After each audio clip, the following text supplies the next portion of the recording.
నీరు నచ్చమాయేను, నా దుఃఖమంతా సంతోషమాయేను, నా కన్నీరు నచ్చమాయేను, నా దుఃఖమంతా సంతోషమాయేను. యేసును ఆనందమే చింతయే లేదు.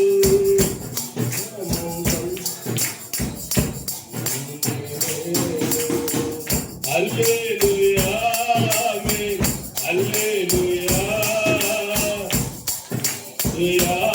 ఆమేన్, హల్లెలూయా హల్లెలూయా ఆమేన్, హల్లెలూయా హల్లెలూయా ఆమేన్, హల్లెలూయా.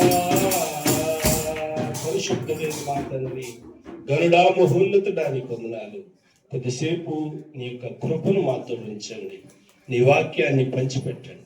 యేసునాథుని పేరట అడుగుచున్నాను తండ్రి, ఆమేన్. రండి, దేవుని యొక్క గ్రంథములో నుండి నేటి ధ్యానము కొరకై కొద్దిసేపు దేవుని యొక్క మాటలు వినడానికి మనం ప్రయత్నం చేద్దాం. ఇంతవరకు కూడా మనం దేవునితో మాట్లాడాం కదండి, మనం మాట్లాడాం, దేవుడు ఆలకించారు. ఇప్పుడు పరిశుద్ధాత్మ దేవుడు మాట్లాడడానికి ఇష్టపడుతూ ఉన్నాడు, మనందరినీ కూడా తృప్తిపరచడానికి ఇష్టపడుతూ ఉన్నాడు. కాబట్టి జాగ్రత్తగా దేవుని యొక్క మాటలు వినడానికి మనము సిద్ధపాటు చేసుకుందాం. ఈరోజు నేను ధ్యానాంశం కొరకు దేవుని యొక్క సన్నిధిలో సిద్ధపడుతూ ఉన్నప్పుడు, ప్రభువా ఈరోజు సంఘమునకు ఏ వర్తమానం అందించాలి, ఏ వాక్యాన్ని అందించాలి అని చెప్పి ధ్యానం చేస్తూ ఉన్నప్పుడు, అపోస్తులలో ఒకరైనటువంటి భక్తకోటి మహాశయుడు పేతురు మహాశయుడు రాసినటువంటి పత్రికలో నుండి ధ్యానము చేస్తూ ఉండగా పరిశుద్ధాత్మ దేవుడు ఈ మాటలు అనుగ్రహించారు. అనుగ్రహించినప్పుడు ప్రభా ఈ వర్తమానం ఎలాగివ్వాలి అని చెప్పి నేను ప్రార్థనా పూర్వకంగా కనిపెడుతూ ఉన్నప్పుడు పరిశుద్ధాత్మ దేవుని యొక్క కృప ప్రేరణ నాకు లభించినటువంటి మీదట ఆ వాక్యాన్ని మీ వద్దకు తీసుకుని వచ్చా. ఆ వాక్య భాగం ఏమయ్యింది అని కనుక ఆలోచన చేస్తే, ఆ వాక్యములో ఉన్నటువంటి అంశం ఏమిటి అని కనుక ఆలోచన చేస్తే ఎలాగూ రాయబడి ఉంది, స్థిరముగా ఉండుము. ఎలా ఉండాలండి? స్థిరముగా ఉండుము. కొందరు ఈ మాటల గురించి ఆలోచన చేస్తే స్థిరత్వం అనేది చాలా మందికి తక్కువ. ఏం తక్కువ అమ్మా? స్థిరత్వము అనేది చాలా మందికి తక్కువ. కొంతమంది దేశ సంచార జీవులు అంటూ ఉంటారు, వెళ్ళిపోతూ ఉంటారు, పొలో అని వెళ్ళిపోతూ ఉంటారు. ఎక్కడికి వెళ్తారు అర్థం కాదు. కాబట్టి స్థిరత్వము అనేది మనిషికి చాలా ప్రాముఖ్యం. ఏం ప్రాముఖ్యమమ్మా? స్థిరత్వం.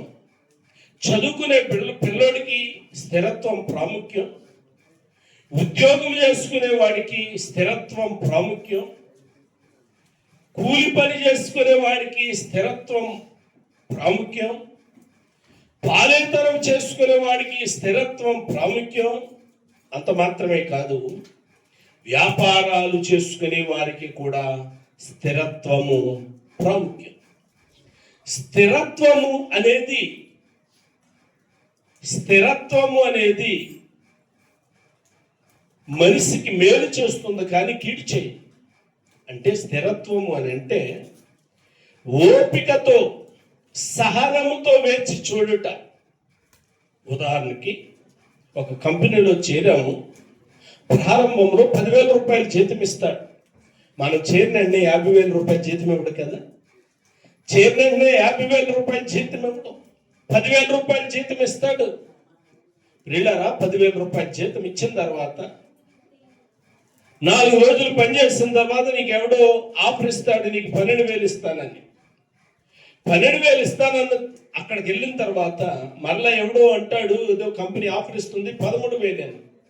నువ్వు అక్కడికి వెళ్ళిన తర్వాత మరలా ఎవరు ఆఫర్ ఇస్తారు 14,000 అని. ఇలాగ నువ్వు సాగుతూ ఉంటావు. కానీ నీకంటే ముందు జాయిన్ అయినటువంటి వాడు ఆ 12,000కే 10,000కే స్థిరత్వం అన్న కారణం చేత సంవత్సరం అయ్యేసరికి ఒక 5,000 10,000 ఒక్కసారిగానే అతనికి లభిస్తూ ఉంటారు. కంపెనీలో పనిచేసేవారు, లేకపోతే ఏదైనా వ్యాపారాలు చేసేవారు. కొంతమంది వ్యాపారాలు ప్రారంభిస్తూ ఉంటారు. కొంచెం ప్రారంభంలో ఒడిదుడుకులు అనేది సహజం. ఒడిదుడుకుల్ని కొంచెం తట్టుకోలేకపోతూ ఉంటాం. పాలితనం చేసుకునేవారు, కూలి పని చేసుకునేవారు. ఎవరికైనా కానీ స్థిరత్వం అనేది చాలా ప్రాముఖ్యం. నాకు తెలిసినటువంటి ఇద్దరు వ్యక్తులు, మీకు కూడా తెలుసు అనుకోండి, నాకు తెలిసినటువంటి ఇద్దరు వ్యక్తులు ఐటీఐ చదువుకున్నారు. ఐటీఐ చదువుకున్న తర్వాత ఇద్దరు ఒకేసారి హైదరాబాద్ వెళ్ళారు. ఇద్దరు ఒకేసారి కంపెనీలో జాయిన్ అయ్యారు. ఒకరు బయటకు వచ్చేసారు, ఒకరు అందులోనే ఉన్నారు. ఒకరు బయటకు వచ్చేసి ఒకరు అందులోనే ఉన్నారు. బయటకు వచ్చిన ఆయన రకరకాలుగా చాలా కంపెనీలు తిరిగారు, కానీ ఏ విధమైనటువంటి మేలు పొందుకోలేకపోయారు. అదే స్థిరత్వముగా ఉన్నటువంటి వ్యక్తి ఈరోజు లక్షల్లో జీతాలు అందుకుంటూ ఉన్నారు. అంటే కారణం ఏమిటి అని అంటే స్థిరత్వం. ఇది భౌతిక పరమైనది. అయితే నేను జ్ఞాపకం చేయాలనుకున్నది భౌతిక పరమైనది కాదు, ఆత్మ సంబంధమైన ఆశీర్వాదం. దేవునికి స్తోత్రం కలిగిన గాక. ఆత్మ సంబంధమైన ఆశీర్వాదం. ఇందాక అని చెప్పినట్లుగా ఒకవేళ మనం ఇక్కడ చనిపోయినప్పుడు దేవుని దగ్గరికి మన ఆత్మ వెళ్తుంది, కానీ భౌతిక పరమైన దేహం వెళ్ళదు. కాబట్టి భౌతిక పరిస్థితులు భూమి మీద బ్రతకడానికి కావాలి. ఇల్లు ఉండాలి, తినడానికి ఉండాలి, ధరించుకోవడానికి ఉండాలి, సకల సౌకర్యాలు భూమి మీద ఉండాలి. కాదనడం లేదు, నేను కాదనడం లేదు. దీనితో పాటు ఆత్మను కాపాడుకోవలసిన పరిస్థితి ఎంతైనా మనకి ఉంది.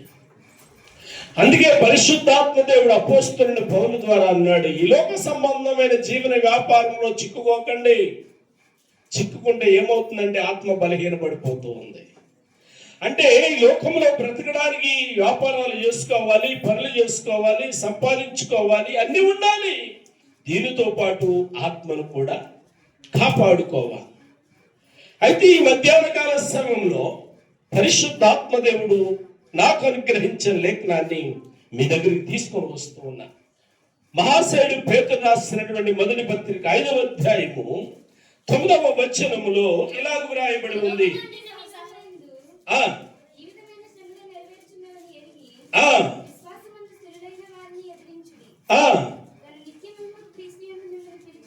చూడండి ప్రియమైనటువంటి దేవుని బిడ్డలారా, పేతురు మహాశయుడు రాసిన మొదటి పత్రిక 5వ అధ్యాయము 9వ వచనాన్ని మనం చదువుతూ ఉన్నప్పుడు ఇక్కడ పేతురు మహాశయుడు కొన్ని శ్రమలను గురించి జ్ఞాపకం చేస్తూ ఉన్నాడు. కొన్ని బాధలను గురించి జ్ఞాపకం చేస్తూ ఉన్నాడు. ఈ మాటలు చదువుతూ ఉన్నప్పుడు మన వ్యక్తిగతమైనటువంటి శ్రమలు మనకు జ్ఞాపకం వస్తే, పాస్టర్ గారు నాకే ఎందుకు ఇలా జరగాలండి అని అనుకుంటూ ఉంటాం. ఈలోగడ ఒక సహోదరి నా దగ్గర వాపోతూ ఉంది, బాధపడుతూ ఉంది. పాస్టర్ గారు మాకే ఎందుకు ఇలా జరగాలి, మాకే ఎందుకు ఇలా జరగాలి, నా కూతురు విషయంలో ఎందుకు జరగాలి, నా కొడుకు విషయంలో ఎందుకు జరగాలి? మేమెవరికి ఏమి అన్యాయం చేయలేదు. ప్రియులారా, నిజమే కొన్నిసార్లు శ్రమలు కలుగుతూ ఉంటాయి. ప్రియులారా, అది మనం గుర్తించాలి. 9వ వచనం ఏమంటూ ఉన్నాడు?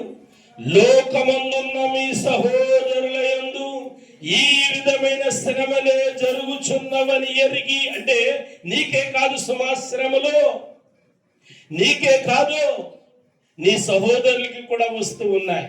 కానీ నువ్వేమనుకుంటూ ఉన్నావు? నాకే వస్తూ ఉన్నాయి, నన్నే దేవుడు మర్చిపోయాడు అని అనుకుంటూ ఉన్నా. దేవుడు మర్చిపోయేవాడు కాదు. ఆయన మర్చిపోవడానికి మానవుడు కాదు. ఆయన మర్చిపోవడానికి ఆయన మనుష్యుడు కాదు. ప్రియులారా, ఆయన సమస్తమును ఎరిగినవాడు, ఆయన సమస్తమును చేయుచున్నవాడు. అన్ని సమయాలలో అన్ని స్థలాలలో ఉండదగినటువంటి వాడు. కాబట్టి ఆయన జ్ఞాపకం చేస్తూ ఉన్నాడు విశ్వాసులైనటువంటి వారికి, ఆయన జ్ఞాపకం చేస్తున్నాడు పరిశుద్ధులైనటువంటి వారికి. కొంచెం ముందుకు వెళ్తే విశ్వాసులను హెచ్చరిస్తూ ఉన్నాడు. ఎందుకంటే సమయం తక్కువ ఉందని చెప్పి విశ్వాసులైనటువంటి వారు దాని చేతిలో నుండి జారిపోతూ ఉన్నారని చెప్పి మీ విరోధి గర్జిస్తూ ఉన్నాడు. మీ విరోధి మీకోసం ఉరులు ఒడ్డుతూ ఉన్నాడు. మీకోసం మిమ్మల్ని కాపు కాసుకుని చూస్తూ ఉన్నాడు. ఏ విధమ చేతనైనా సరే చిక్కులు పెట్టాలి, ఏ విధమ చేతనైనా సరే శ్రమ పెట్టాలి, ఏ విధమ చేతనైనా సరే బాధ పెట్టాలి అని చెప్పి యోబు గ్రంథంలో మనం చదువుతూ ఉన్నప్పుడు అతడు యథార్థవంతుడు అయినప్పటికీ, న్యాయవంతుడు అయినప్పటికీ, భక్తి కలిగిన వాడు అయినప్పటికీ కూడా దేవుడు అనుమతించినప్పుడు అతని మీదకి శోధన వచ్చింది. కానీ యోబు అనుకోలేదు, నేనెంత భక్తిపరుణ్ణి, నేనెంత యథార్థవంతుణ్ణి, నేను ఇంత న్యాయవంతుడు, నాకెందుకు వచ్చింది శ్రమ? దేవుడు అంటూ ఉంటే ఇది జరగొచ్చా అని అనుకోలేదు. ఆఖరికి భార్య కూడా కొంచెం అలసింది, ఆయన మాత్రం అలసిపోలేదు. దేవునికి స్తోత్ర. అంటే దీనిని బట్టి మనం ఏం జ్ఞాపకం చేసుకోవాలి అని కనుక ఆలోచన చేస్తే, లోకంలో శ్రమలు అనేవి సహజం. అందుకే స్వామి కుమార్ గారు అంటారు, మనము ప్రార్థన చేస్తూ ఉన్నప్పుడు, లేక మందిరానికి వస్తూ ఉన్నప్పుడు, దేవుని దగ్గరికి వస్తూ ఉన్నప్పుడు, ఉద్యోగం వచ్చిందని దేవుని దగ్గరికి రాకూడదు. ఉద్యోగం రాకపోయినా దేవుని దగ్గరికి రావాలి. దేవుని స్తోత్ర. పాస్ అయ్యాము అని దేవుని దగ్గరికి రాకూడదు, పాస్ అవ్వకపోయినా దేవుని దగ్గరికి రావాలి. సంతోషంగా ఉన్నాము అని మాత్రమే కాదు, రోగం వచ్చినప్పుడు కూడా దేవుని దగ్గరికి రావాలి. దేవునికి మహిమ కలుగును గాక. ఆమేన్, హల్లెలూయా. కాబట్టి ప్రియమైనటువంటి దేవుని బిడ్డలారా, ఈ విధమైనటువంటి శ్రమలు మీకు మాత్రమే కాదు, లోకంలో మీ సోదరులైనటువంటి వారికి, మీ బంధువులైనటువంటి వారికి కూడా కలుగుతూ ఉన్నాయి. కాబట్టి మరి మీరేం చేయాలి అని గనక ఆలోచన చేసినట్లయితే, వినండి ప్రియమైనటువంటి దేవుని బిడ్డలారా, మీరు ఏం చేయాలి అని గనక ఆలోచన చేసినట్లయితే, మిమ్మల్ని శోధించాలి అని, మిమ్మల్ని ఇబ్బందులు పెట్టాలి అని, మీ మీదకు నిందలు తీసుకురావాలి అని కొన్నిసార్లు మనం చేయని దానికి నింద మీదకు వస్తూ ఉంటారు. మనము కొన్నిసార్లు అనని మాట మీదకి వస్తూ ఉంటుంది కదండి. అనని మాట మీదకి వస్తూ ఉంటుంది. ఏదో మూడో వ్యక్తి ఏదో అన్నారు అని చెప్పి గాలి వార్తలు నమ్మి ప్రియులారా మాట వస్తే ఆ తదుపరి ప్రియులారా మనం పశ్చాత్తాపడుతూ ఉంటాము.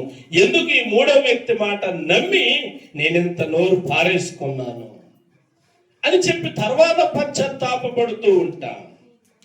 కాబట్టి ఇక్కడ పరిశుద్ధాత్మ దేవుడు జ్ఞాపకం చేస్తూ ఉన్నాడు. 9వ వచనంలో ఏమంటూ ఉన్నాడు అని గనక ఆలోచన చేస్తే, మీరు స్థిరులై ఉండుడి అంటా ఉన్నాడు. దేవునికి స్తోత్ర.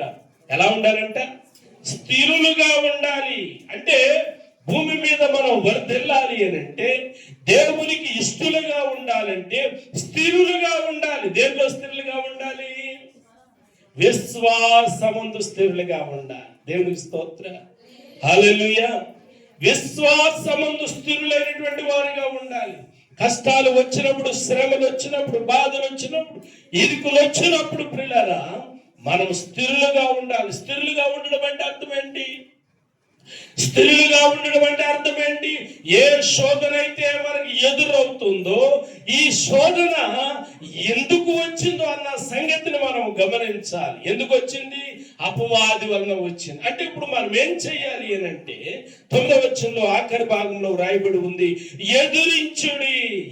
ఎవరిని ఎదిరించాలి అని కనుక ఆలోచన చేస్తే, ఎవరి వలన ఆ శ్రమ మీకు సంభవించిందో, ఎవరి వలన ఆ శ్రమ మన మీదకి వచ్చిందో, ఆ శ్రమ కల్పిస్తున్నటువంటి అపవాదిని ఎదిరించాలి. ఎలా తెలుస్తుందో మనకి? ఒకసారి ఎఫెసీ పత్రికలు చదివితే పౌలు మహాశయుడు ఇలాగంటా ఉన్నాడు. ఎఫెసీలు రాసినటువంటి పత్రిక 6వ అధ్యాయము 6వ అధ్యాయము 10వ వచనం, ఏలయనగా మనము పోరాడినది, చూడండి ప్రియులారా, 8వ వచనమా 12వ వచనం నుండి మనం చదువుతూ ఉన్నాం. 10వ వచనం చూస్తే ఇలాగ మనము చదువుతున్నాం. తుదకు ప్రభు యొక్క మహాశక్తిని బట్టి ఆయన యందు బలవంతులయుండు. 11 వచ్చును, మీరు అపవాది తంత్రములను ఎదిరించుటకు శక్తిమంతులవ్వాలి. దేవునికి స్తోత్రం. ఎలా శక్తిమంతులవ్వాలి అంటే విశ్వాసములో శక్తిమంతులవ్వాలి.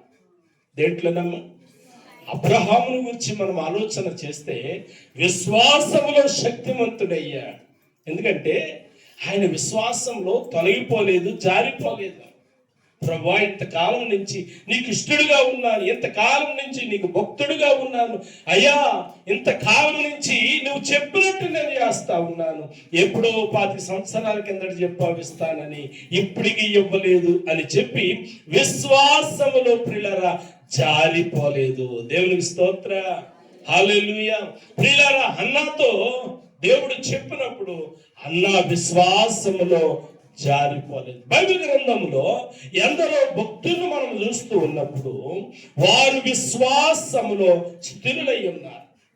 బైబిల్ గ్రంథంలో గొప్పవారిని మనం ఆలోచన చేస్తే అబ్రహామును జ్ఞాపకం చేసుకుంటే, యేసోబును జ్ఞాపకం చేసుకుంటే, ప్రియులారా దానియేలును జ్ఞాపకం చేసుకుంటే, యెహోషువను జ్ఞాపకం చేసుకుంటే, మోషేను జ్ఞాపకం చేసుకుంటే, దేవుడు ఇచ్చినటువంటి వాగ్దాన విషయంలో విశ్వాసము కలిగి ఉన్నారు. కనాదేశం బయలుదేరే సమయంలో ఇశ్రాయేలీయులందరూ కూడా అవిశ్వాసము వైపు వెళ్ళినప్పటికీ ప్రియులారా దైవజనుడు మోషే గాని, దైవజనుడైనటువంటి యెహోషువ గాని, కాలేబులు గాని వీరి విశ్వాసం ఉంది. ఎలాగున్నారమ్మా? స్థిరులై ఉన్నారు. అంటే దేవుడిచ్చిన మాట మీద నమ్మకము కలిగి ఉన్నారు. ప్రియులారా, కొన్నిసార్లు మనకు అనిపించవచ్చు, ఏం ఉపయోగం అండి, దేవుని దగ్గరికి వెళ్తూ ఉన్నాము, ఎప్పటి నుంచో ప్రార్థన చేస్తూ ఉన్నాము, ఎప్పటి నుంచో వాక్యాన్ని చదువుతూ ఉన్నాము, ఇంతేనా మా బ్రతుకులు మారవా, ఇంతేనా మా బ్రతుకులు మారవా అంటే దేవుని యొక్క లేఖనం సెలవిస్తుంది, తగిన కాలమందు. అంతే కదండి, దేవుడు ఒక సమయాన్ని నీకు నిర్ణయించాడు. ఆయన మర్చిపోవడానికి మానవుడు కాదు. ఆయన ఒక సమయాన్ని నిర్ణయించాడు. సమయం వచ్చినప్పుడు ఆయన ప్రియులారా ఉద్ధరిస్తాడు. దేవునికి స్తోత్రం.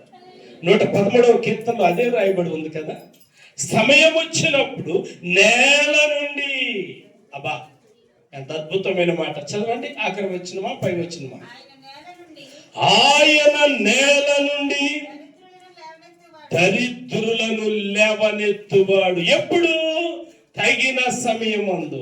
అందుకే అంటాడు, దేనిని గురించి మీరు చింతపడకూడదు, చింతపడొద్దు. తగిన సమయమందు ఆయన ఇచ్చిస్తాడు. ఆయన ఇచ్చించాలి అని అంటే సంఘ బిడ్డలారా, ప్రియమైనటువంటి దేవుని బిడ్డలారా, మనకి కావలసింది ఏమిటి అని అంటే స్థిరులుగా ఉండాలి. ఎలా ఉండాలమ్మా? స్థిరులుగా ఉండాలి. ఎప్పుడైతే నువ్వు స్థిరముగా ఉంటావో శోధన నుండి తప్పించుకునే మార్గాన్ని దేవుడు దయచేస్తాడు. యోబుకు ప్రియులారా కష్టం వచ్చింది, శ్రమ వచ్చింది, విశ్వాసముందు స్థిరముగా ఉన్నాడు. ఆఖరిలోకి వెళ్ళేసరికి ప్రియులారా ఆ శోధనంతటి నుండి తప్పించబడ్డాడు. ఆఖరి అధ్యాయంలోనే కదా రాయబడి ఉంది, 2 ఆశీర్వాదమునకు ప్రియులారా పాత్రుడయ్యాడు. దేవునికి స్తోత్ర. కాబట్టి శ్రమ అనుగ్రహించినటువంటి వాడు తప్పించుకునే మార్గాన్ని కూడా అనుగ్రహిస్తాడు. పౌలు భక్తుడు ఎలాగంటా ఉన్నాడు, కొరింథీయులకు రాసిన నుండి మొదటి పత్రికలో 10వ అధ్యాయములో 13వ వచనము ఇలా వ్రాయబడి ఉంది.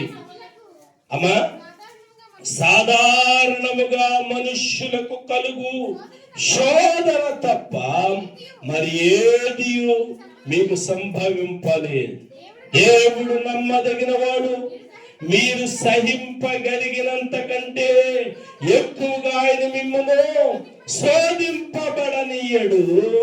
అంతేకాదు, సహింపగలుగుటకు ఆయన శోధనతో కూడా తప్పించుకుని మార్గము కలుగజేయును. ఆమేన్, హల్లెలూయా. ప్రియులారా, ఈ రోజు మన నోట్లో ఏడుపు ఉందేమో, ఈ రోజు మన ఇంట్లో కష్టం ఉందేమో, ఈ రోజు మన ఇంట్లో బాగుందేమో, ఒంటిలో ఆరోగ్యం బాగలేదేమో, ఇంటిలో ఆర్థిక పరిస్థితులు బాగలేదేమో, ఏంటి చూసినా ప్రియులారా ముళ్ళ లాంటి సమస్యలే నిందలే మీదలో పడుతూ ఉన్నాయేమో.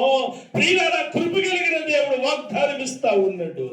నలిగిపోతున్నాడు, మనతో మాట్లాడుతూ ఉన్నాడు. నలిగిపోతున్నాడు, మనకు ఒక అభయం ఇస్తూ ఉన్నాడు. ఏంటి అభయం అని అంటే, సాధారణముగా మనుషులకు కలిగే శోధనలు మాత్రమే మనకి ఇస్తూ ఉన్నాడు. భక్తుడైనటువంటి యోబుకు కలిగినటువంటి శోధన లాంటి శోధనలు మనకి ఇవ్వలేదు. ఇచ్చాడండి, అలాంటి శోధనలు మనకి ఇవ్వలేదు. మనకి ఇచ్చిన శోధన ఎంత? కేవలం ఒక టైఫాయిడ్, ఒక మలేరియా, ఒక గుండెపోటు, ప్రియులారా, ఇలాంటివి మాత్రమే. కానీ కృప కలిగిన దేవుడు జ్ఞాపకం చేస్తున్నాడు, ఈ బాధతో పాటు తప్పించుకునే మార్గాన్ని కూడా దేవుడు ఇచ్చాడు. దేవునికి స్తోత్రం కలిగిన గాక. తప్పించుకునే మార్గాన్ని కూడా ఆయన ఇచ్చాడు. కాబట్టి ప్రియమైనటువంటి దేవుని బిడ్డలారా, ఆయన కృప మనతో ఉండాలి అని అంటే, ఆయన సన్నిధి మనం అనుభవించాలి అని అంటే, ప్రియులారా, స్థిరముగా ఉండాలి. దేనిలో స్థిరముగా ఉండాలి అని అంటే విశ్వాసమందు. దేనిలోనమ్మా? విశ్వాసమందు స్థిరులై ఉండాలి. ఆయన నమ్మదగిన వాడు, మాట ఇచ్చిన వాడు నెరవేరుస్తాడు. ప్రియులారా, 113వ కీర్తనలు అదే చదివాం కదా. ఆ 136వ కీర్తన 23వ వచనంలో కూడా మనం అదే చదువుతున్నాం కదా. ఏం చదువుతూ ఉన్నాము? 136:23లో మనము దీన దశలో ఉన్నప్పుడు ఆయన మనల్ని జ్ఞాపకం చేసుకుంటాడు. వినండి, మర్చిపోకండి బిడ్డలారా. మనము దీనదశ అనగా కష్టకాలంలో ఉన్నప్పుడు, శ్రమకాలంలో ఉన్నప్పుడు, వ్యాధులతో ఉన్నప్పుడు, బాధతో ఉన్నప్పుడు, కష్టాల్లో ఉన్నప్పుడు, శ్రమలలో ఉన్నప్పుడు ఎవరున్నారు? నాకు సహాయం చేయడానికి ఎవరున్నారు? వాళ్ళ 10 మంది కలిగినటువంటి వారు. నేను ఒంటరి దాన్ని, నేను ఒంటరి వాడు. నాకెవరు సహాయం చేస్తారు? నాకెవరు ఆలోచనలు చెప్తారు? ఏంటి నా బ్రతికేంటి, నా బిడ్డల పరిస్థితి ఏంటి అని చెప్పి కృంగిపోతూ ఉన్నామేమో. దేవుడు నమ్మదగిన దేవుడు. ఆమేన్. ఆయన నమ్మదగిన వాడు, ఆయన సహాయం చేసేవాడు. అరచు పిల్ల కాకులకు ఆహారం ఇచ్చే దేవుడు. ఆయన పోలికలు సృష్టించబడినటువంటి మనలను ఆయన ఎలా మర్చిపోతాడు? అందుకే 136వ కీర్తనలో 23వ వచనంలో మనం చదువుతున్నాము, మనము దీన దశలో అంటే కష్టకాలంలో ఉండగా జ్ఞాపకం చేసుకునే దేవుడు.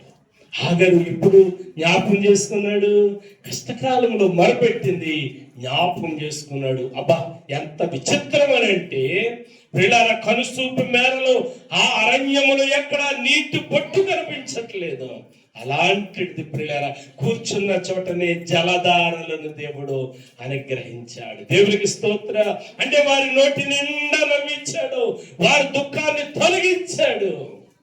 ఇశ్రాయేలీయులు ప్రయాణమై వెళుతూ ఉన్నప్పుడు ఇది తాగలేమి నీరు అని చెప్పి ఏడ్చారు. ప్రియులారా, ఏడ్చినప్పుడు, మోషే ప్రార్థించినప్పుడు వారున్న చోటనే బండను చీల్చాడు. దేవుని స్తోత్రం కలిగిన గాక. కాబట్టి కష్టాన్ని పోగొట్టే దేవుడు ఆయన మనల్ని కొన్నిసార్లు పరీక్షిస్తూ ఉంటాడు, పరిశీలిస్తూ ఉంటాడు. కాబట్టి ఆయన పరిశీలన చేస్తూ ఉన్నప్పుడు మనం ఏం చేయాలి? స్థిరముగా ఉండాలి, స్థిరులుగా ఉండాలి. గల్ఫ్ వెళ్ళొచ్చిన చెప్తా ఉంటారు, గల్ఫ్లో ప్రతి ఇంట్లో కూడా సీసీ కెమెరాలు ఉంటూ ఉంటాయి. ప్రతి ఇంట్లో సీసీ కెమెరాలు ఉన్నప్పుడు కొన్నిసార్లు ఆ ఇంటి ఆ మేడం కానీ లేకపోతే ఆ ఓనర్ కానీ కావాలని చెప్పి కొన్ని విలువైనటువంటి అవి డబ్బులు కానీ లేకపోతే గోల్డ్ కానీ అవి విడిచిపెట్టేస్తూ ఉంటారంట. అలాగా విడిచిపెట్టి వాళ్ళు సీసీ కెమెరాలో పర్యవేక్షిస్తూ ఉంటారంట. మా వర్కర్ ఏం చేస్తుంది, దీన్ని జేబులు పెట్టుకుంటుందా, అట్టుకొచ్చి మాకు అప్పగిస్తుందా? వారు పరిశీలిస్తూ ఉంటారు. ఒకవేళ నీ విశ్వాసాన్ని నువ్వు కాపాడుకొని నువ్వు ఆ గదిని శుభ్రం చేస్తూ ఉన్నప్పుడు, ఆ బీరువాను శుభ్రం చేస్తూ ఉన్నప్పుడు నీ చేతికి చిక్కినటువంటి ఆ డబ్బు కావచ్చు, ఆ కాయిన్స్ కావచ్చు, గోల్డ్ కావచ్చు, పట్టుకెళ్ళి నీ ఓనర్కి నువ్వు అప్పగించావు అనుకో, నువ్వేం జరుగుతుంది? నీకు ప్రమోషన్ వస్తా ఉంది. దేవునికి స్తోత్రం కలిగిన గాక. నీ విశ్వాసాన్ని నువ్వు కోల్పోయావు అనుకో, ఆ సాయంత్రాన్ని టికెట్ ఎట్టుకొచ్చి నీ చేతిలో పెడుతుంది. ఏంటి బామ్మ మేడం టికెట్ ఏంటి అంటే, ఏమి లేదు నువ్వు జాగ్రత్తగా ఇల్లు వచ్చేయి. అర్థం కాదు. ఇంటికాడేమో పొద్దున్నే కదా ఫోన్ చేస్తావు, బాగానే ఉన్నానన్నావు, పరిస్థితులు అన్నీ బాగానే ఉన్నాయి, ఇదేంటి పొద్దునే తెల్లారినప్పుడు ఇండియా వచ్చేసి అర్థం కాదు. ప్రియమైనటువంటి దేవుని బిడ్డలారా, స్థిరత్వము అనేది చాలా ప్రాముఖ్యం. దేవుడు చూస్తూ ఉంటాడు, విశ్వాసాన్ని ఆయన కొలుస్తూ ఉంటాడు, విశ్వాస పరిణామం ప్రియులారా ఆయన చూస్తూ ఉన్నాడు. కాబట్టి అపోస్తలుడైనటువంటి పేతురు జ్ఞాపకం చేస్తున్నాడు, మీరు స్థిరులై ఉండండి. దేనిలో స్థిరులై ఉండాలి అని అంటే విశ్వాసమందు స్థిరులై ఉండాలి. విశ్వాసమే ప్రియులారా అబ్రహామును గొప్ప చేసింది. దేవునికి స్తోత్ర. విశ్వాసమే యేసేపును గొప్ప చేసింది. విశ్వాసమే దానియేలును గొప్ప చేసింది.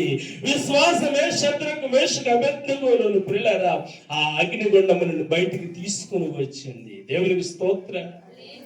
ప్రియులారా యెహోషువ గ్రంథములో మొదటి అధ్యాయంలో యెహోషువను మనం జ్ఞాపకం చేసుకుంటాం. విశ్వాసమే ప్రియులారా యెహోషువను నాయకుడిని చేసింది. విశ్వాసమే ఎరుకో గోడలు కూలేటట్టుగా చేసింది. దేవునికి స్తోత్రం కలిగింది. ఎంత అద్భుతమో కదండి, ఎంత అద్భుతమో కదా. చదవడానికి మనకు చాలా సింపుల్గా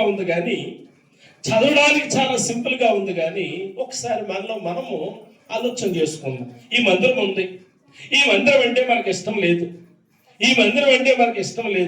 ఇశ్రాయేలీయులు 7 సార్లు ఎరుకో చుట్టూ తిరిగితే కూలిపోయింది కదా అని చెప్పి మనం దీని చుట్టూ 7 సార్లు తిరిగామని కోల్లేదు అనుకోండి, కూలుతుందంటారా? కోల్దాం.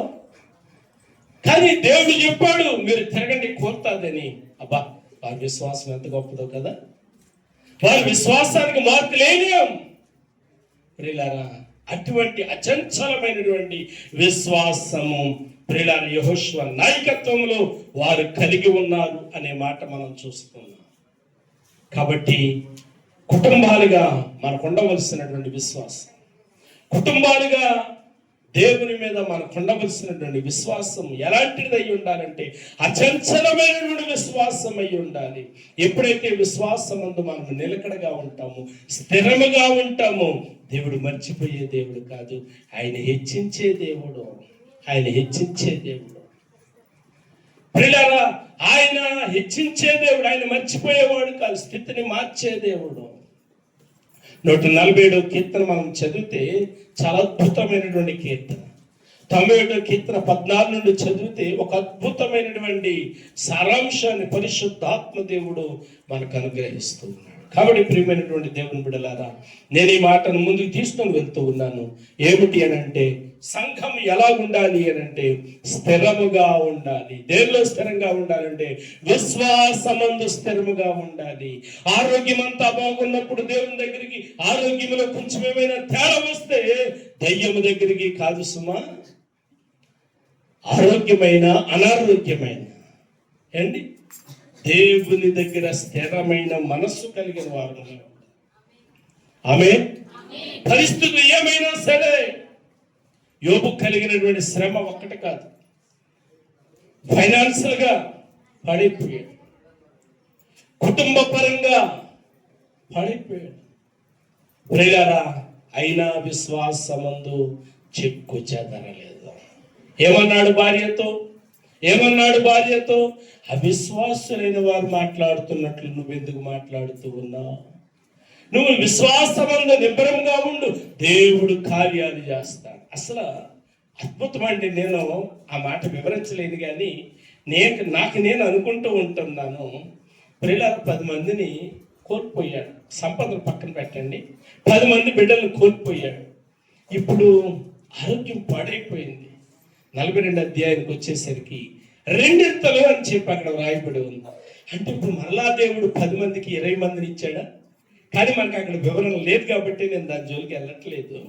పెద్ద సేవకులకి ఆ మాట అర్థమవుతుంది. కాబట్టి అంటే 20 మందిని మనం అనుకుందాం 2 కాబట్టి ఆ ఫైనాన్స్ తో పాటు బిడ్డలు కూడా దేవుడు డబ్బులు ఇచ్చుంటే ప్రియులారా ఎంత ఓపిక కావాలని ఉంటారు, ఎంత స్థిరత్వం కావాలంటారు. ప్రియులారా అలా జరిగిందని నేను అంటలేదు, పిల్లలు కూడా డబ్బులని. కానీ ఒక మాట మనలో మన మాట ప్రియులారా, ఎంత సహనం, ఎంత ఓపిక, ఎంత స్థిరత్వం దేవునిలో కలిగి ఉన్నాడు. కాబట్టి బిడ్డలారా, నీవు నేను స్థిరంగా ఉన్నప్పుడు ఎందుకు దేవుడు హెచ్చించు? పిల్లారా, ఒక సమయంలో నేను చాలాసార్లు మీకు జ్ఞాపకం చేశాను. నా తండ్రి సేవార్థమై ఆస్తిని కోల్పోయినప్పుడు గిన్నె పట్టుకుని తిరిగానింటింటికి గెంజి కోసం దేవుడు ఈరోజు ఎలా ఉంచాడు? ప్రియులారా, మరొకరికి గెంజి పోసేటట్టుగా ఉంచాడు. దేవుని స్తోత్ర, హల్లెలూయా. కాబట్టి నన్ను హెచ్చించిన దేవుడు మిమ్మల్ని ఎందుకు హెచ్చించడు? మిమ్మల్ని హెచ్చించిన దేవుడు నన్ను ఎందుకు హెచ్చించడు? కదండి, ఆయన మర్చిపోవడానికి మానవుడు కాదు. ప్రియులారా, మన మునుపటి బ్రతుకులను, పూర్వ బ్రతుకులను జ్ఞాపకం చేసుకుంటే చాలిన వస్త్రాలు, చిరిగిపోయిన వస్త్రాలు, కప్పుకోవడానికి లేక, ప్రియులారా పరుచుకోవడానికి లేక ఉన్నటువంటి బ్రతుకు ఈరోజు అలాగున్నాయంటారు?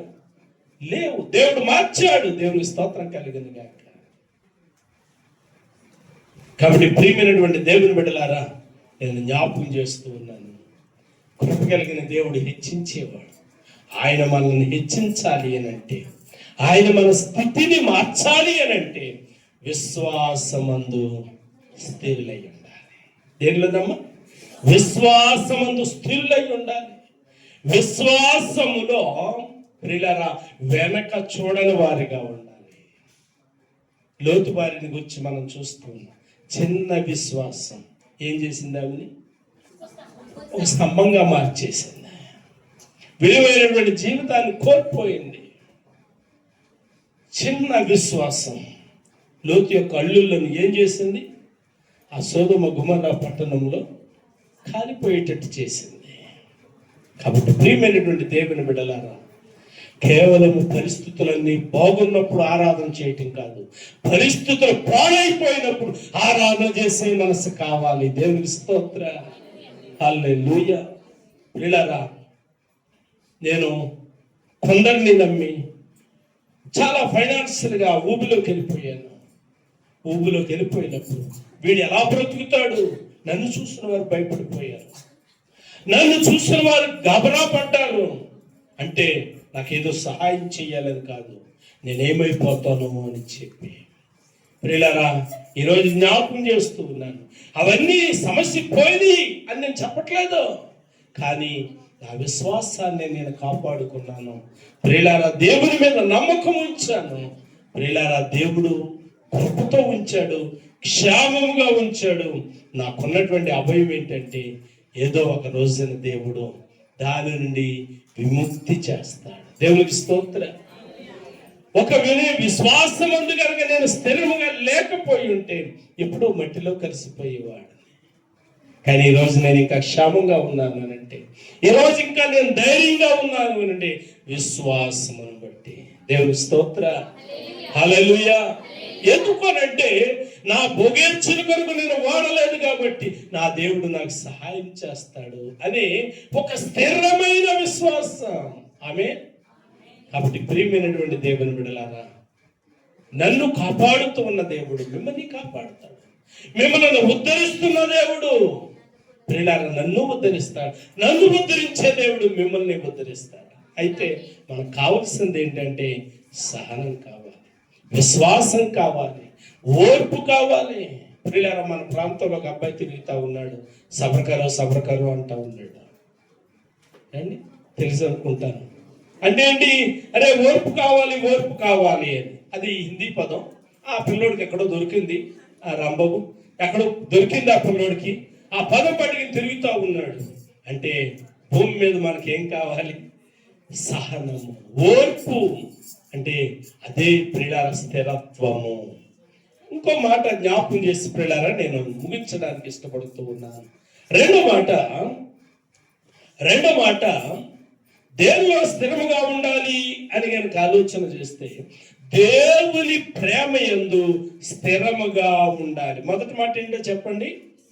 విశ్వాసమందు స్థిరముగా ఉండాలి. రెండో మాట ప్రేమ యందు స్థిరముగా ఉండాలి. ఏ ప్రేమ? చాలా ప్రేమలు ఉన్నాయి లోకంలో. ప్రియులారా, భక్తులు రాశారు, ఎవరు రాశారో నాకు తెలియదు కానీ భార్యాభర్తల ప్రేమ చెప్పండి. ఆ పాట తల్లిదండ్రుల ప్రేమ చెప్పండి అమ్మ. అంతతో వరకే. అంతంత వరకే. ఆ పాట చాలా చక్కటి పాట కదా, ఏమో మర్చాను. అమ్మ సత్య గుర్తుందా అమ్మ? ఆ పదాలు చెప్పండి ఒకసారి. తల్లిదండ్రుల ప్రేమ, భార్యాభర్తల మధ్య ప్రేమ,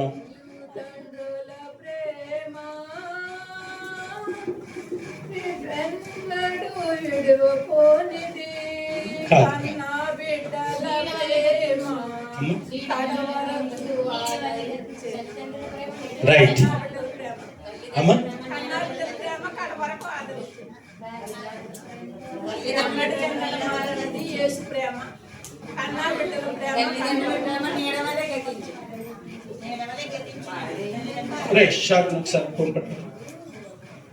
దేవుని స్తోత్ర, హల్లెలూయా. కాబట్టి ప్రభునందు మిక్కిలి ప్రియ దేవుని బిడ్డలారా, లోకములో ఉన్నటువంటి ప్రేమ ఆప్యాయతలు ఎలా ఉంటాయంటే అంతంత వరకే ఉంటూ ఉంటాయి. కానీ ప్రియులారా, దేవుని యొక్క ప్రేమ ఆయన సిలువు మీద వేలాడుతూ ఉన్నప్పుడు కూడా నిలబడినటువంటి ప్రేమ. దేవునికి స్తోత్ర, హల్లెలూయా. చూడండి ప్రియులారా, ఇక్కడ వ్రాయబడి ఉంది, తల్లిదండ్రుల ప్రేమ నీడవలే గతించును, కన్నబిడ్డల ప్రేమ కలలా కరిగిపోతుందంటండి. భార్యాభర్తల మధ్య వికసించిన ప్రేమ పుష్పము వాడిపోయి రాలును, త్వరలో మూడులా మిగిలిపోవును. అంటే భార్యాభర్తల మధ్య ప్రేమ కూడా అంతంత మాత్రమే. బంధుమిత్రుల అందు ప్రేమ ప్రియులారా నూనె ఉన్నంత కాలమే. అంటే మన దగ్గర చమురున్నంత కాలమే. వినండి ప్రియులారా, ధరలోని ప్రేమలన్నీ తరిగిపోవును. కాబట్టి ప్రియమైనటువంటి దేవుని బిడ్డలారా, నేనేం చెప్పాలి అనుకుంటూ ఉన్నాను అని గనక ఆలోచన చేసినట్లయితే చాలా రకాలైనటువంటి ప్రేమలు, కానీ ఈ మధ్యాహ్న కాల సమయంలో నేను జ్ఞాపకం చేయాలనుకున్నటువంటిది దేవుని ప్రేమ. దేవుని ప్రేమ సంఘము కలిగి ఉండాలి. ఎందుకు సంఘము కలిగి ఉండాలి అని గనక ఆలోచన చేస్తే దేవుని కోసం కాదు సుమా, సంఘం కోసం కాదు సుమా, మన కోసమే ఆ ప్రేమ కలిగి ఉండాలి. దేవునికి స్తోత్ర. ఎందుకు అని గనక ఆలోచన చేస్తే, ఆ ప్రేమ ఏం చేస్తుంది అని గనక ఆలోచన చేస్తే, ఆ ప్రేమ నిన్ను ఆదరిస్తూ ఉంది, ఆ ప్రేమ నిన్ను బలపరుస్తూ ఉంది, ఆ ప్రేమ నిన్ను హెచ్చిస్తూ ఉంది. ఎప్పుడైతే ప్రేమను కోల్పోతామో అప్పుడు ఏం జరుగుతుందో తెలుసా? ప్రకటన గ్రంథము ప్రియులారా, ప్రకటన గ్రంథం 2వ అధ్యాయం 4వ వచనంలో ఇలా వ్రాయబడి ఉంది. ప్రకటన గ్రంథం 2వ అధ్యాయం 4వ వచనం, అయినను మొదట నీకుండిన ప్రేమను నీవు వదలితివని నేను నీ మీద తప్పు ఒకటి మోపవలసి ఉంది. దేవుడు ప్రియులారా తీర్పు దినాన్ని జ్ఞాపకం చేస్తూ అంటా ఉన్నాడు, నేను నీ మీద తప్పు ఒకటి మోపవలసి ఉంది. ఏం చేశాను ప్రభువా నేను అంటే, ఆయన అంటున్నాడు, ప్రారంభంలో నీకుండినటువంటి ప్రేమను నీవు విడిచిపెట్టా. ప్రారంభపు ప్రేమ, తొలి ప్రేమ ఎలా ఉంటుందో తెలుసా? తొలి ప్రేమ చెప్పంటారనే మాటలు. తొలి ప్రేమ అంటే మారు మనసు పొందిన ప్రారంభంలో, బాప్తీసం పొందిన ప్రారంభంలో శనివారం ఎప్పుడు వస్తుందా అని ఎదురు చూస్తావు. దేవునికి స్తోత్ర. పాస్టర్ గారు ఎప్పుడు తలుపులు తీసి ప్రార్థన పెడతారా అని ఎదురు చూస్తావు. ఇంకా తొలి ప్రేమ గురించి చెప్పమంటారా? ఈ రోజు పాట నాకిస్తే బాగుండు, ఈ రోజు ప్రార్థన నాకిస్తే బాగుండు, ఈ రోజు వాక్య పఠనం నాకిస్తే బాగుండు. ఆశ, తృష్ణ అండి. 42వ కీర్తనలో వ్రాయబడి ఉంది కదా, దుప్పి నీటి కొరకు ఆశపడినట్లు. ప్రియులారా, అది తొలి ప్రేమ.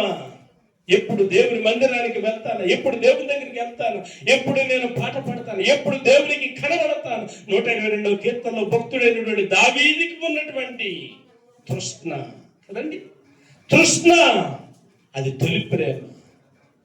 ప్రియులారా, పరిచర్య చేయడానికి తొలి ప్రేమలో ఎంతో పట్టుదల, ఎంతో ఆశ. ఈరోజు నేనే కడగాలి, నేనే తొడవాలి, నేనే చేయాలి. ప్రియులారా, వారి మనసు కొన్ని సంవత్సరాలు గతించే కొద్ది ఉందా ఇప్పుడు ఆ ప్రేమ? ఉందా ఆ తృష్ణ? ఉందా ఆశ? లేదా? ప్రియులారా, కొంచెం మందిరాన్ని తుడిచిందమ్మా, కొంచెం సర్దుబాటు చేయమ్మా. ప్రియులారా, వింటూ ఉన్నాం కానీ చేయడానికి ఏం లేదు. మనసు లేదు. తొలి ప్రేమ ప్రారంభంలో ఎలా ఉంది? అది నాతో దక్కాలి, ఈ చీపిరి కట్ట నేనే తొడవాలి. ప్రియా దేవుని బిడ్డలారా, స్థిరత్వాన్ని కోల్పోయింది ప్రేమ. అందుకే పరిశుద్ధాత్మ దేవుడు జ్ఞాపకం చేస్తూ ఉన్నాడు, నేను దీవించాలి అని నీ దగ్గరికి వచ్చాను, కానీ నీలో ఏం లేదు, స్థిరత్వం లేదు. ఏమైంది? ప్రేమలో నీవు జారిపోయావు. నీకున్నటువంటి ప్రేమ, ప్రారంభంలో నన్ను ప్రేమించావు నీవు, నేను నిన్ను ప్రేమించినట్లుగా నీవు నన్ను ప్రేమించావు. ప్రార్థనలో ప్రేమించావు, వాక్యంలో ప్రేమించావు, సేవకుని విషయంలో ప్రేమించావు, సేవకునికి సహకారం ఇచ్చడంలో ప్రేమించావు, ప్రియులారా పరిచర్యను ప్రోత్సహించడంలో ప్రేమించావు. మరి ఏమైపోయింది ఆ ప్రేమ? ఏమైపోయింది ఆ స్థిరత్వం?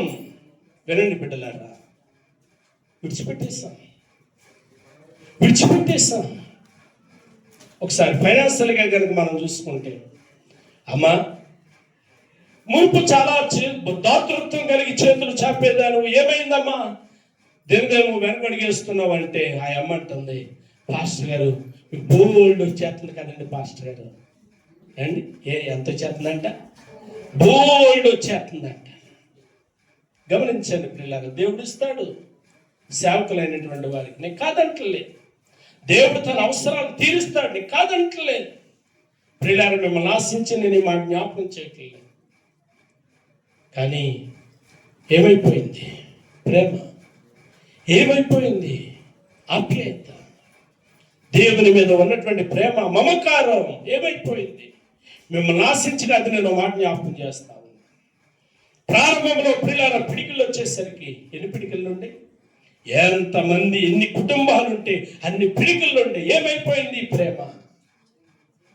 ప్రియులారా, ఏదైనా ఒక ఫలం పండితే అది దేవుని మందిరానికి ఎట్టుకెళ్ళాలన్నటువంటి ప్రేమ పట్టుకొచ్చేవారు. ఏమైపోయింది ఆ ప్రేమ? ఇప్పుడు మిమ్మల్ని పట్టికి వస్తారని చెప్పట్లేదు సుమా. ప్రియులారా, దేవుని కృప దూరం అవడానికి కారణం జ్ఞాపకం చేస్తూ ఉన్నాను. దేవుడు ఎడవాసాడు అనడానికి జ్ఞాపకం చేస్తూ ఉన్నాను. ఏమైపోయింది ప్రేమ, ఆప్యాయతలు? గమనించండి ప్రియమైనటువంటి దేవుని బిడ్డలారా, కృప కలిగిన దేవుడు జ్ఞాపకం చేస్తూ ఉన్నాడు, నేను నీ మీద తప్పు ఒకటి మోపవలసింది. కారణం ఏంటి? నువ్వెవరినో పుడిసావు కాదు సుమా, నువ్వేదో అబద్ధం ఆడావని కాదు సుమా, నువ్వేదో ఎవరికి అన్యాయం చేస్తావని కాదు సుమా. నా మీద ఉన్న ప్రేమ నువ్వేం చేశావు? తక్కువ చేశావు ప్రియా దేవుని బిడ్డలారా. కాబట్టి సంఘానికి కావలసింది స్థిరత్వం. మొదటిది దేనిలో స్థిరత్వం? విశ్వాసములో స్థిరత్వం. రెండోది ప్రేమలో స్థిరత్వము, ప్రేమ చూపుట యందు స్థిరత్వం. దేవుని ఎలా ప్రేమిస్తున్నావో సేవకుని మీద అలాంటి ప్రేమ మనసు ఉండాలి. రాజులు దినవృత్తాంతంలో 2వ గ్రంథం అనుకుంటా 20వ అధ్యాయం 20వ వచనంలో రాయబడి ఉంది. అదే రిఫరెన్స్ అనుకుంటూ ఉన్నాను. కాదు, ఇంకా కొంచెం కింద కానీ పైకి కానీ చూడమ్మా. అక్కడ నీ సేవకులను నమ్ముకోనమనే మాట ఉంటుంది. ఇంకా కిందకి రామ్మ, ఇంకా కిందకి దీపిక, ఇంకా అక్కడ కాదు లేదు కిందకి, అక్కడ చూడు. యెరూషలేము కాపురస్తులారా నా మాట వినుడి. ఎన్నో అధ్యాయం అమ్మా? 20వ అధ్యాయం వచనం 20వ వచనం. మీ దేవుడిని యెహోవాను నమ్ముకొనుడి, అప్పుడు మీరు స్థిరపరచబడుదురు. ఆయన ప్రవక్తలను నమ్ముకొనుడి. వినండి, దేవునితో పాటు ఎవరు నమ్ముకోవాలి? ఆయన సేవకులను నమ్ముకోవాలి, యాజకులను నమ్ముకోవాలి, స్థిరపరచబడడానికి. ప్రియా దేవుని బిడ్డలారా, ఉందా? ఏమైపోయింది స్థిరత్వం? ఏమైపోయింది ప్రేమ? ఏమైపోయింది ప్రేమ అని కనుక ఆలోచన చేస్తే చల్లారిపోతూ ఉంది. మునుపు మనకున్నటువంటి ప్రేమ శంకరగుప్తంలో చవాకుల భాస్కరరావు గారు అని ఉన్నారు. దాస్ గారికి తెలుసు కదండి. చవాకుల భాస్కరరావు గారు ఇప్పుడు అడుగుతూ ఉంటారు, విశాలానందులు గారు ఎలా ఉన్నారండి అని అడుగుతూ ఉంటారు. ఏమండి ఏంటండి మీకు అంత ప్రేమ అని అడిగాను నేను. సరే ఆవిడంటే మీకు అంత ప్రేమ ఏంటండి అని అడిగాను. ఉల్లూరు రాజుగారితో వెళ్తేనండి ఎంతెంత గ్లాసులు పాలు ఇచ్చేదండి బాబు. ఆయన మర్చిపోలేదు ఇప్పటికే. ఇప్పటికీ మర్చిపోలేదు. ప్రియమైనటువంటి దేవుని బిడ్డలారా, ఉందా ప్రేమ? గమనించండి ప్రియమైనటువంటి దేవుని బిడ్డలారా, నేను ఎప్పుడో ఏదో చేశాను. కాదు కాదు కాదు, ఇప్పుడు నువ్వేం చేస్తావు? ఏదో అంటారు కదా, పేరు చెప్పుకొని బ్రతికేస్తా ఉన్నాము. కాదు, ఇప్పుడు ఉందా ప్రేమ? ఉందా భక్తి?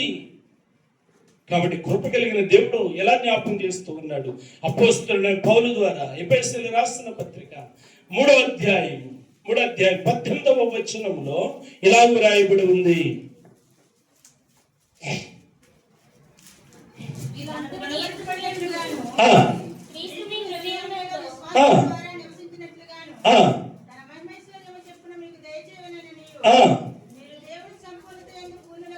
చూడండి, మీరు దేవుని సంపూర్ణత యందు పూర్ణులగునట్లుగా ప్రేమయందు వేరుపారి స్థిరపడి. అబ్బా, ఎంత అద్భుతమైన మాట చూడండి. ప్రేమయందు వేరుపారి స్థిరపడి అంటే ప్రేమలో వర్ధిల్లాలి, ప్రేమలో స్థిరపడాలి.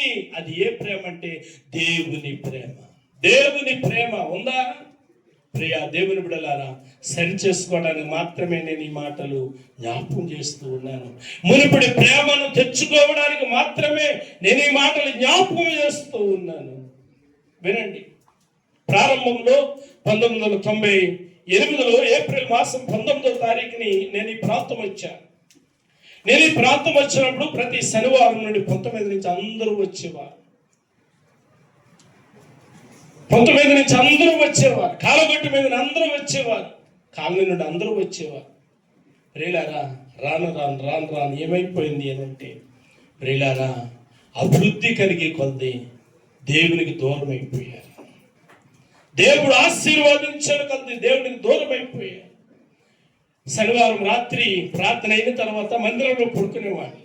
మనకి బలలుండి వర్షాకాలం ఇక్కడే బల్లలు వేసుకుని పడుకునేవాడు. నాతో పాటు బల్లాలు పెద్ద, వడ్డోలు చిన్న, ఇక్కడ విష్ణు పడుకునేవాళ్ళు.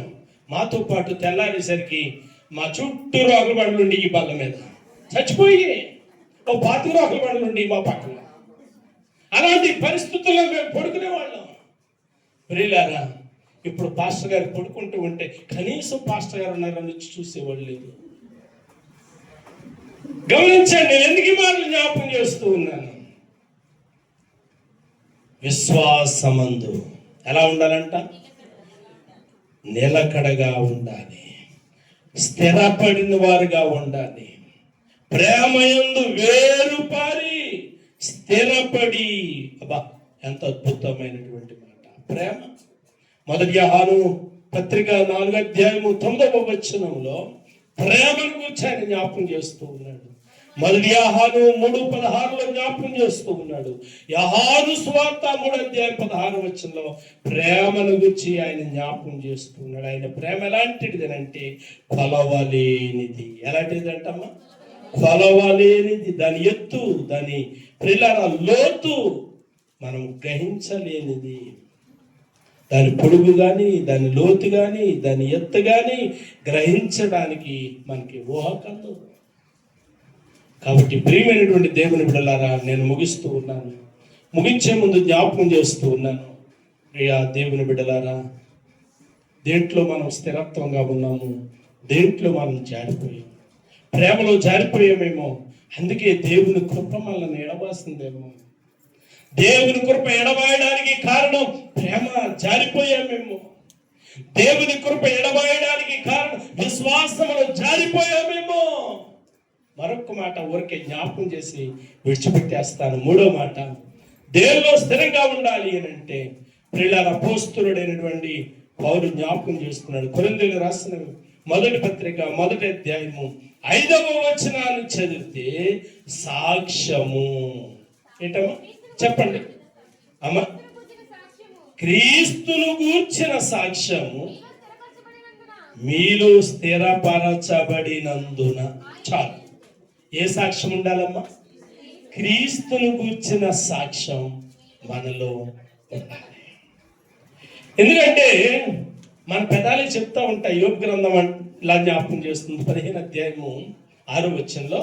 యోబు గ్రంథం 15 అధ్యాయం 6వ వచనంలో నీ పెదవులే అమ్మా,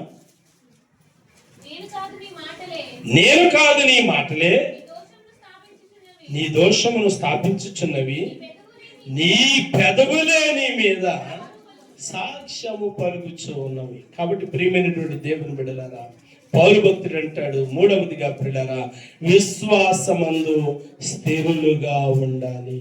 విశ్వాసమందు ప్రియులారా, సాక్ష్యాన్ని కోల్పోకూడదు, సాక్ష్యాన్ని గోలుమాలు చేయకూడదు, సాక్ష్యాన్ని తారుమారు చేయకూడదు.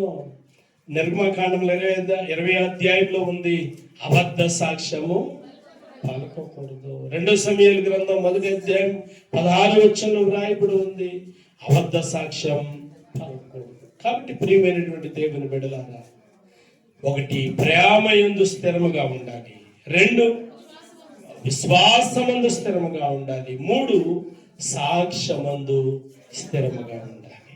ఒకసారి మనల్ని మనం పరిశీలించుకుందాం. మన విశ్వాసం బాప్తీసం పొందిన ప్రారంభంలో ఎలాగుంది? దేవుని ఎలా ప్రేమించాం, సంఘముని ఎలా ప్రేమించాం, సేవకుని ఎలా ప్రేమించాం? ప్రియులారా, నేటి దినానికి గడిచిపోయిన దినాలకి వ్యత్యాసం ఒకసారి మనల్ని మనం గమనించుకుందాం, పరీక్షించుకుందాం. ఒకవేళ జారిపోతే, తొలగిపోతే మరలా తిరిగి మునుపటి విశ్వాసములో దేవుడు మనల్ని కట్టునుగాక. ఒకవేళ ప్రేమలో జారిపోతే మునుపటి ప్రేమలో దేవుడు మనల్ని స్థిరపరచునుగాక. ఒకవేళ సాక్ష్యాన్ని జారబెట్టుకుంటే కోల్పోయినటువంటి సాక్ష్యాన్ని మరలా బదిలపరుచుకొని ఒప్పుకోలు చేసుకుని మునుపటి సాక్ష్యాన్ని కాపాడుకుందుముగాక. పరిశుద్ధుడైన మా తండ్రి, నీకు వందనాలు. మీరిచ్చిన మంచి ఉపదేశం కొరకే నీకు స్తోత్రాలు. మేము వినినటువంటి ఉపదేశం ప్రభువా మేము జ్ఞాపకం చేసుకుంటూ ఆ ఉపదేశములో కట్టబడడానికి సహాయం చేయండి. విశ్వాసమందు స్థిరపరచండి, ప్రేమయందు స్థిరపరచండి, సాక్ష్యమందు స్థిరపరచండి. యేసు నామమున అడుగుచూ ఉన్నాను తండ్రి, ఆమేన్.